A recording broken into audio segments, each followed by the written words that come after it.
रवि और उसके दोस्त हमेशा अपने गांव के पास की नदी के किनारे खेलने जाया करते थे। नदी का पानी साफ और शीतल होता था और आसपास के पेड़ों की ठंडी छांव उन्हें गर्मियों में सुकून देती थी। गांव के लोग भी इसी नदी से पानी पीते थे और इसकी पवित्रता का ध्यान रखते थे। लेकिन वक्त के साथ साथ चीजें बदलने लगी। गाँव के लोग अब अपने कामों में इतने व्यस्त हो गए थे कि उन्हें नदी और उसके आसपास के वातावरण की परवाह नहीं रही। धीरे धीरे नदी का पानी गंदा होने लगा, पेड़ कटने लगे और गाँव का सौंदर्य मानो मिट्टी में मिलने लगा। यही से रवि की कहानी शुरू होती है, जो पर्यावरण को बचाने के लिए एक साहसी कदम उठाता है। एक दिन रवि और उसके दोस्त नदी के किनारे खेलने गए, लेकिन इस बार माहौल कुछ अलग था। पानी में कचरा तैर रहा था और आसपास बदबू फैल रही थी। रवि ने देखा कि नदी का पानी अब पीने लायक नहीं रहा। गांव के कुछ लोग नदी के किनारे कचरा फेंकने लगे थे और फैक्ट्रियों से निकलने वाला गंदा पानी भी अब नदी में मिलने लगा था। ये देखकर रवि को बहुत दुख हुआ। वह घर आकर अपनी दादी से बोला, दादी, हमारी नदी तो पहले कितनी साफ हुआ करती थी, अब इसका पानी गंदा हो गया है। लोग इसमें कचरा क्यों डाल रहे हैं? दादी ने बताया, बेटा, पहले लोग प्रकृति का सम्मान करते थे, लेकिन अब लोगों को सिर्फ अपने आराम की फिक्र है। उन्हें इस बात की परवाह नहीं कि उनके कामों से पर्यावरण को कितना नुकसान हो रहा है। रवि ने ठान लिया कि वह कुछ करेगा। उसने अपने दोस्तों से इस बारे में बात की, लेकिन किसी ने उसकी बात पर ध्यान नहीं दिया। तब उसने सोचा कि अगर वह अकेला कुछ नहीं कर सकता तो उसे गांव के बड़े बूढ़ों और बच्चों को भी इस काम में शामिल करना होगा। रवि ने गांव के सरपंच से मुलाकात की और उन्हें नदी की स्थिति के बारे में बताया। सरपंच ने कहा, हमें तो पता है कि नदी गंदी हो रही है, लेकिन इसमें क्या किया जा सकता है? लोग अब अपनी सहूलियत देखते हैं, पर्यावरण का ख्याल कौन रखता है? रवि ने जवाब दिया, अगर हम सब मिलकर कोशिश करें तो हम अपनी नदी को फिर से साफ कर सकते हैं। हमें कचरा फेंकना बंद करना होगा और लोगों को जागरूक करना होगा कि कैसे उनके छोटे छोटे काम पर्यावरण को नुकसान पहुंचाते हैं। सरपंच ने रवि की बातें सुनी और उसकी समझदारी को देखकर उसे गांव की सभा में बोलने का मौका दिया। सभा में रवि ने सबको बताया कि अगर हम इसी तरह पर्यावरण को नुकसान पहुंचाते रहेंगे तो आने वाले समय में हमें पीने के लिए साफ पानी भी नहीं मिलेगा। उन्होंने सबको प्रेरित किया कि हमें पेड़ लगाने चाहिए और नदी में कचरा नहीं फेंकना चाहिए। रवि की बातों का गांव के कुछ लोगों पर असर हुआ। उन्होंने मिलकर एक योजना बनाई कि गांव के हर परिवार को महीने में कम से कम एक पेड़ लगाना होगा। इसके अलावा गांव के बच्चों और बड़ों ने मिलकर एक टीम बनाई जो गांव में सफाई अभियान चलाएगी। हर शनिवार को वे नदी के किनारे सफाई करते और गांव वालों को समझाते कि कचरा फेंकने से पर्यावरण को कितना नुकसान होता है। रवि और उसके दोस्तों ने एक छोटी सी नदी बचाओ समिति बनाई और गांव में पोस्टर और बैनर लगाए। उन्होंने हर घर जाकर लोगों से कहा कि वे अपने कचरे को नदी में न फेंकें और उसकी साफ सफाई का ध्यान रखें। धीरे धीरे लोग जागरूक होने लगे और नदी में कचरा फेंकना बंद कर दिया। लेकिन नदी की समस्या सिर्फ गांव वालों के कचरे तक सीमित नहीं थी। गांव के पास की फैक्ट्रियां भी अपना गंदा पानी नदी में बहा रही थीं। रवि को यह बात खटकने लगी। उसने सरपंच और गांव के अन्य लोगों के साथ मिलकर फैक्ट्री मालिकों से मिलने का फैसला किया। फैक्ट्री मालिकों से मिलते वक्त रवि ने उन्हें समझाया कि उनके द्वारा छोड़ा गया गंदा पानी न सिर्फ नदी को बल्कि पूरे गांव के पानी को भी दूषित कर रहा है। फैक्ट्री के मालिक पहले तो तैयार नहीं हुए,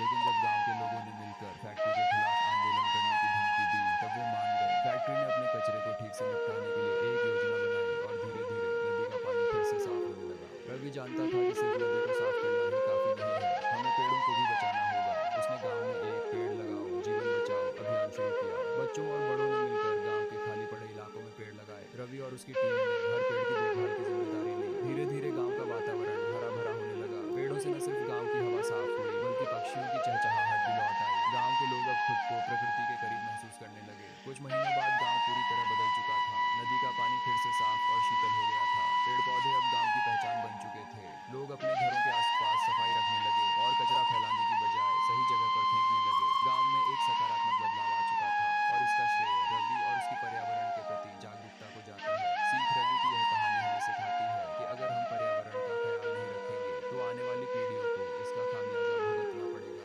छोटे छोटे कदम उठाकर भी हम बड़े बदलाव ला सकते हैं। जैसे रवि ने गांव के लोगों को जागरूक किया, वैसे ही हमें भी अपने आसपास के लोगों को पर्यावरण के प्रति जिम्मेदार बनाना होगा। प्रकृति हमारी मित्र